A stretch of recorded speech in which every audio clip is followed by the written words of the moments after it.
All right. Grand Risings, good morning, whatever you say. And my suppression stock in here. See that? Keep on. And look, don't say nothing about that jacket I got. It's my favorite jacket. I've had it for like 15 years. And I love to tie it around my waist. Or I like to put it on and be looking bummy on my bike. That's just what I like to do, okay? But I wanted to talk to you guys today. I just woke up. Okay. Like to get my steps in, right? Yesterday I did a little twerk class. It's okay to do, something different physically, you know what I'm saying? I did that, and I might just do some stretching today. Let me take this dog over here. What we gonna talk about today? I want to talk about giving people their emotions back. When it's their emotions and it's crossing, you have emotional boundaries, give them back. Now you guys know in this instance, I've been talking about the oddities of toxic matriarchs, archetypes. So that means it's not just, oh, my mom, it could be your grandmother. Those are archetypes, right? They're a matriarch in their own right. That means, basically the head of a woman that's a head, right? Even if they have a husband, they're still the main woman that you look to. And I've been listening to this podcast today that came up on my timeline, which is nothing but the universe of God, whatever y'all want to call Holy Ghost, okay? That said that why do black mothers hate their daughters? And I've been talking about this, and it's a shame to talk about it. I love to see that there are other women that are talking about this more and more. Now, remember when I told you guys, when I do ask, and it's not just black mothers, okay?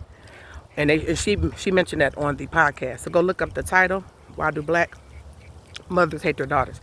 But she talked about that as well, okay? But I mentioned to you guys, when I talk to women, they kind of act shy at first, and we always have to glamorize our relationships with our mom or a mima or a mama or, you know what I'm saying, or our auntie, whoever raised us, a big cousin. It could be a big sister. It could be a friend of the family that was like a mom. All of the women, and they all have, take a village to raise a child, right? But we talking about the main person that may have raised you or had an influence on you in your youth or whatever time in your life. That they would glamorize, oh, she's just so nice. And then after a while, when I would kind of open up and say some of the things that's been kind of toxic towards me, not telling all of my business, then I would notice they would kind of get uncomfortable, shame, but then they would say, well, my mom kind of do that too, or my grandmother is like that. But that's just how they is, right? And thankful for the conversation, thankful for the budding sisterhood. I will still be dissatisfied to think, why do they keep wanting us to understand the people that's being nasty towards us and toxic? Why are these people not being held accountable? They want to hold you accountable for your reactions to their ignorant ass actions, right?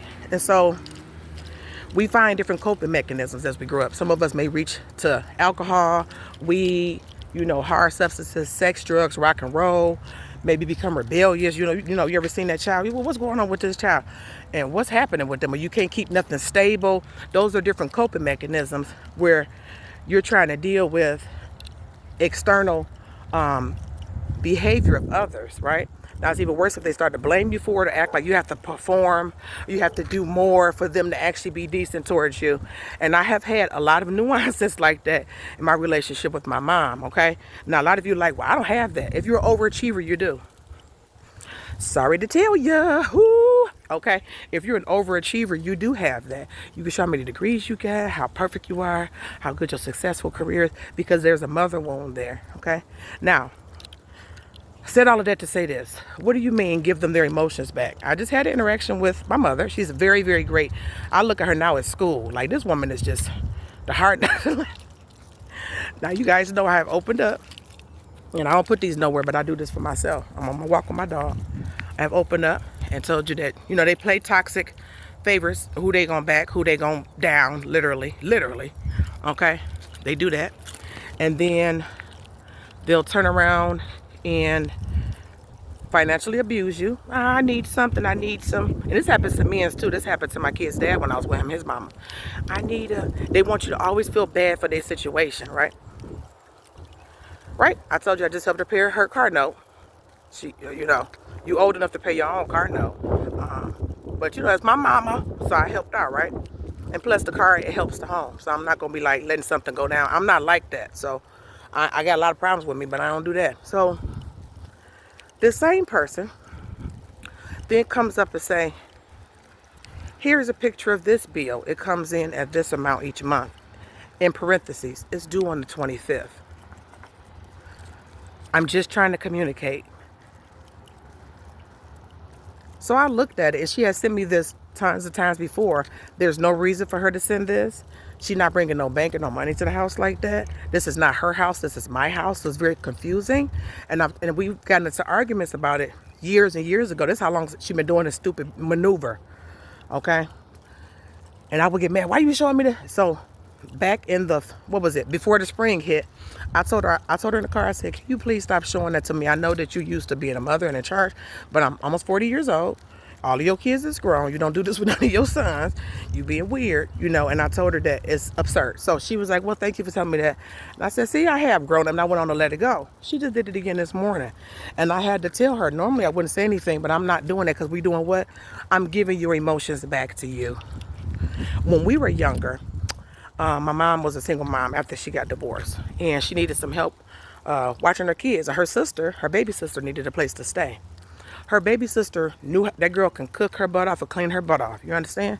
House was clean. Food was cooked. We was in bed, even though we probably wasn't asleep. My mom, soon as I would hear her though. Remember I told you we wasn't asleep. As soon as my mama get in, she would start tattling. They was doing this, and they was jumping on the bed, and they was doing that, and this is due, and somebody came over here and they want to cut your grass, and I ain't had no money. And so she would bother my mother so much, even though she was helping. I remember I would be looking out, and sometimes I act like I was going to get some water. My mother never was a talker. She would kind of just walk on back into her room. The way she would look at her, like, bitch, please. That's how she would look at her. Needless to say, my auntie ended up getting put out because my mother was like, she's a rouseabout, I can't have her in here. So I brought that example up to her to say, you're doing the same thing in my house.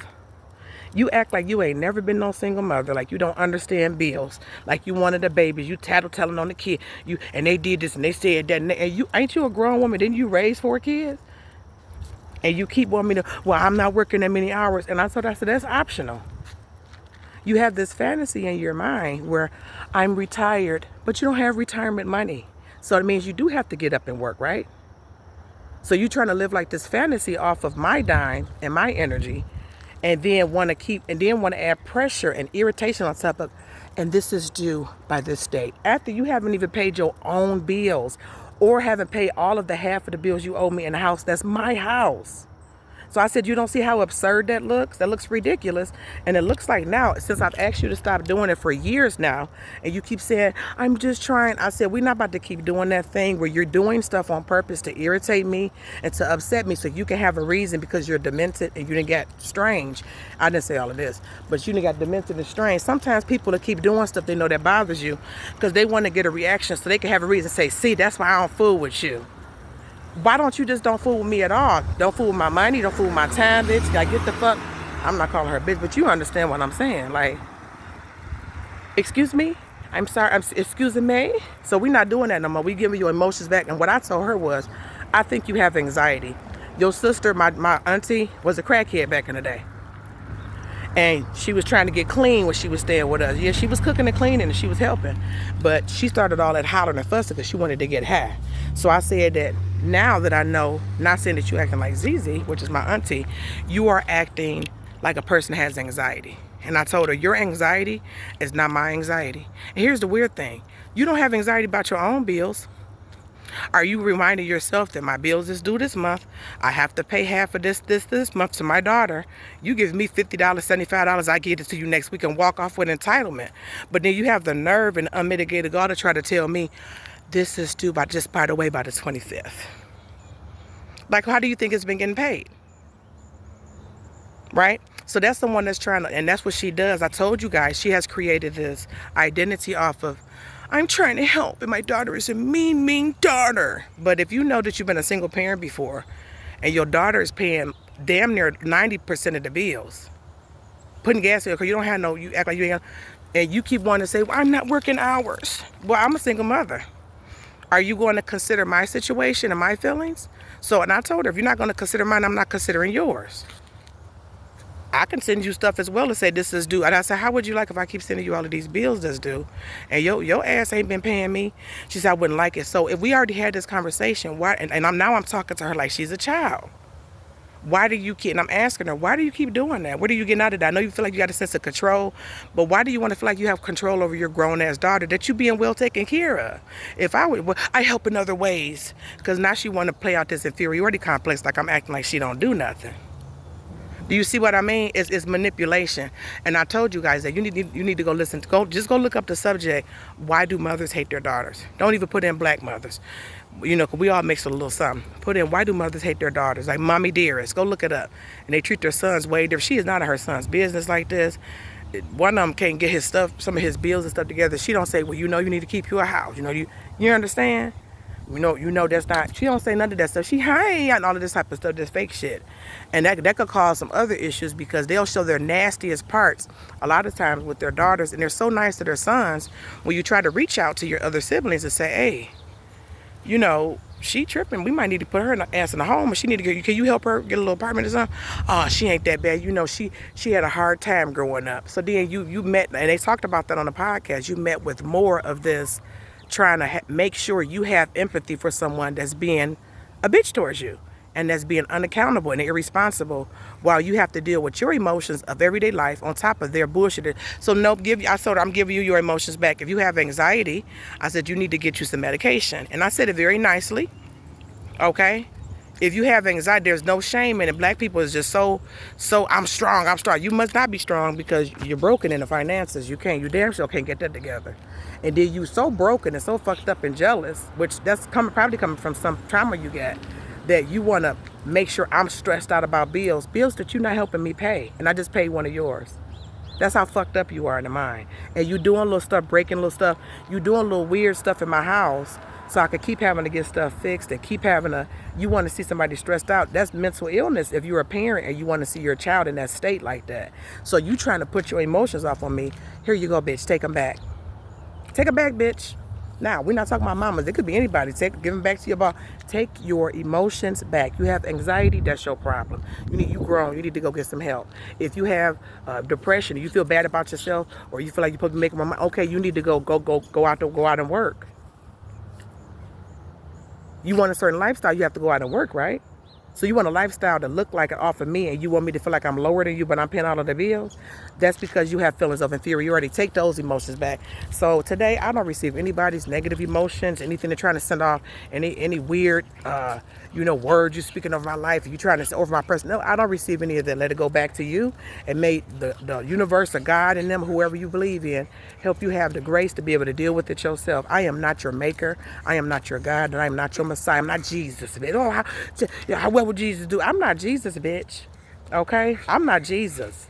All right? So, you got to love like Jesus. No, I don't think so. We're going to stop that too. Let people be where they are. Okay? If you see somebody, they hurt their ankle, you like, well, forgive. If somebody pushed you down, you hurt your ankle, well, forgive them. They pushed you down because they was having a hard day, but your ankle is still hurt. Aren't you? That's wrong. You should get up and focus on your ankle healing first. And they can't tell you how long it's going to take for them 10. They could give you a time frame. But that means if people are in your life trying to rush you to heal and rush you to get over stuff, even while they're doing it, after they're doing it, those are not your people. They don't love you unconditionally because they try to make it seem like you have to perform. I need more money. No, I need you to be nice. I need you to feel like a slave and paying all of my bills, and you feel stressed out and I'm glamorous. And I don't think so. That's your emotions. Take your shit back. Take your emotions back.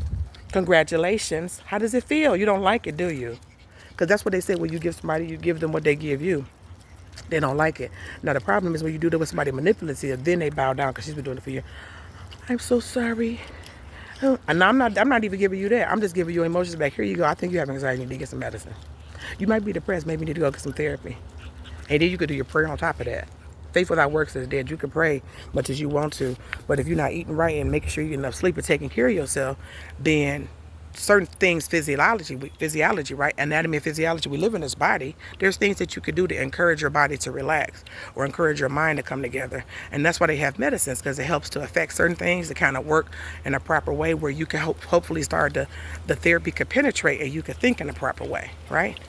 And I know that because I have children that are neurodiverse, right? So, and I don't judge them or anything like that, right? So that's coming from my mom that's got over 10 years in this game. And I work in that field. So for you to be, oh my God, I wish this would be a revelation that the black people would get. Give these elders in your families their emotions back.